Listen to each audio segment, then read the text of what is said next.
Auzubillahiminash-shaytanir-rajeem. Bismillahir-rahmanir-rahim. Beloved Hazur, members of the European Parliament, Your Excellencies, ladies and gentlemen, Assalamu alaikum wa rahmatullahi wa barakatuhu. May peace and blessings of Allah be upon you. First of all, I would like to express my sincere thanks to Charles Tannock and Claude Moraes and all the members of the EFANG for organizing this event in the European Parliament. And my thanks to all of you for joining us today at the inaugural conference of the European Friends of Ahmadiyya Muslim Group. It is made even more special by the blessed presence of His Holiness Hazrat Mirza Masroor Ahmad, the Khalifa of Islam and the head of the worldwide Ahmadiyya Muslim community. Further, I can advise that we have representation today from 28 countries, and we are honored that a large number of members of the European Parliament and national parliaments of various countries are present with us this afternoon.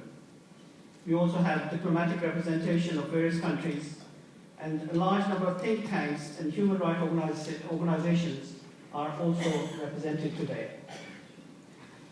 For those of you who are not familiar with our community, I would like briefly to set out who we are and indeed introduce the worldwide head of our community. The Ahmadiyya Muslim community is a distinguished sect within Islam.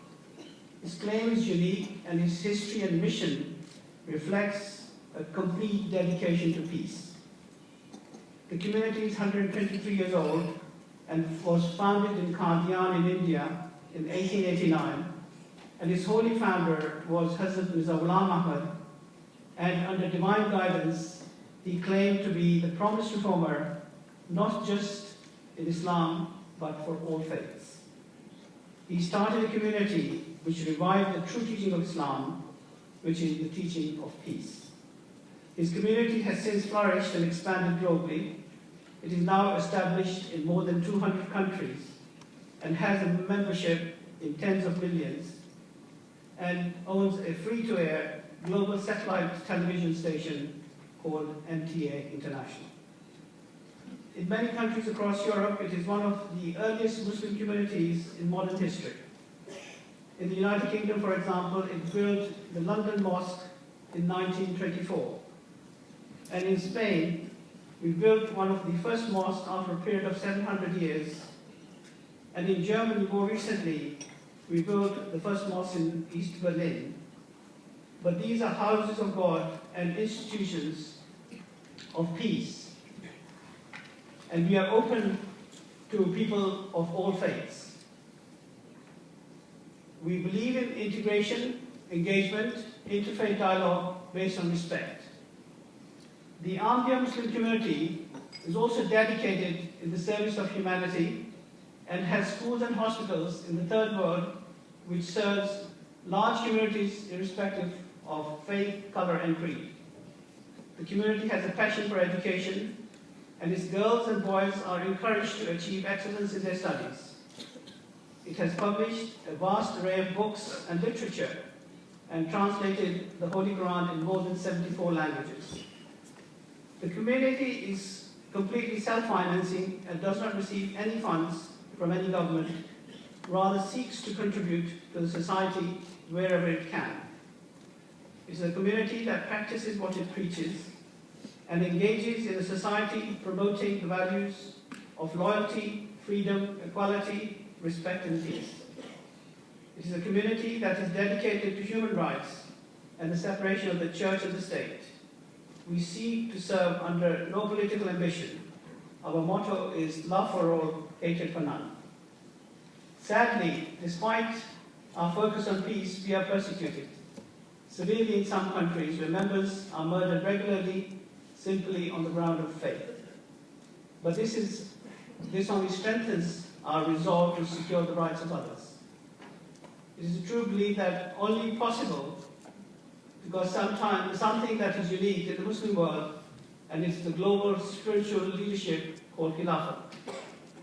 After the founder of our community passed away in 1908, the system of Khilafat or spiritual leadership was reinstated, and the community which will now, in the era of the fifth Khilafat, His Holiness Hazrat Mirza Masroor Ahmad.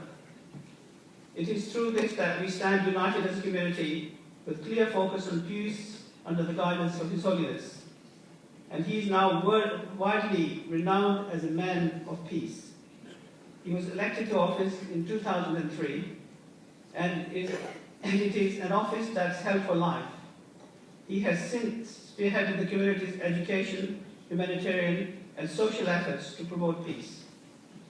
Although based in London, His Holiness has traveled widely and has delivered a number of keynote addresses worldwide, from the House of Commons in the United Kingdom to Capitol Hill in the United States and across Africa and other developing and developed countries, and regularly meets with world leaders.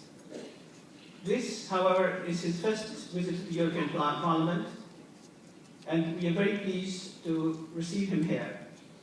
Deeply troubled by the development of the East and West and growing international tension, he has written to the heads of states of all major countries in the West and Middle East, urging a genuine effort to be made towards peace and reconciliation to avoid an impending catastrophe.